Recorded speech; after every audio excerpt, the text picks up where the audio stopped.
পাবনার কাশীনাথপুর ফুলবাগান বাজারে ভোক্তা অধিকারের অভিযান, দুইটি প্রতিষ্ঠানকে অর্থদণ্ড।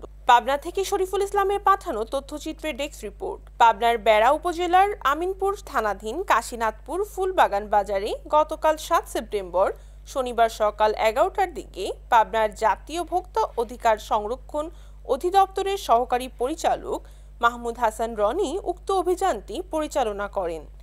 এ সময় ভাই ভাই ফুডস অ্যান্ড ব্রেড ফ্যাক্টরিকে ইচ্ছামতো মেয়াদ বসানোর দায়ে 20,000 টাকা অর্থদণ্ড দেন এবং ভাই ভাই স্টোরে মূল্য তালিকা না থাকা ও বিস্কুটের প্যাকেটের গায়ে মেয়াদ উত্তীর্ণের তারিখ না থাকায় 5,000 টাকা অর্থদণ্ড দেওয়া হয়। আমরা দেখলাম যে আজকে কাশীনাথপুরে বেশ কয়েকটি জায়গায় আপনি অভিযান পরিচালনা করলেন, তো কোথায় কি ধরনের ভুল ত্রুটি রয়েছে এবং কত টাকা জরিমানা করেছেন সেই বিষয়টি আমরা আপনার কাছ থেকে একটু জানব।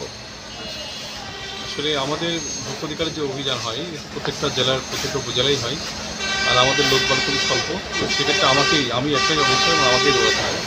তো যার জন্য আসলে কাশীনাথপুর অনেকদিন থেকে শুনছিলাম এখানে কতগুলো জায়গা অনেক পাওয়া যাচ্ছে। সেই সময়তে আমরা আজকে কাশীনাথপুরে আমি আসি এবং সেক্ষেত্রে আমি কতগুলো রেস্টুরেন্ট পরিদর্শন করি এবং সেক্ষেত্রে আমার একটা বড় মুদির দোকানও দেখা যায় যে সেখানে দ্রব্যমূল্যের যে ঊর্ধ্বগতি সেখানে মূল্য তালিকা তার পুরো করেনি। পাশাপাশি মেয়াদ উত্তীর্ণ প্রচুর প্রোডাক্টও আমরা পাই এবং আমরা কতগুলো বিস্কুট পাই যেখানে মেয়াদ হচ্ছে 1 বছর প্রায়, আমরা নিজেরাও দেখলাম, এবং সেক্ষেত্রে মেয়াদ তার নিজের মতো করে সে তৈরি করছে।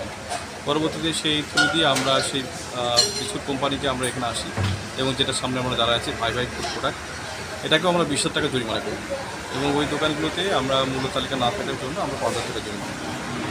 20,000 টাকা 25,000 টাকা আমরা জরিমানা করছি।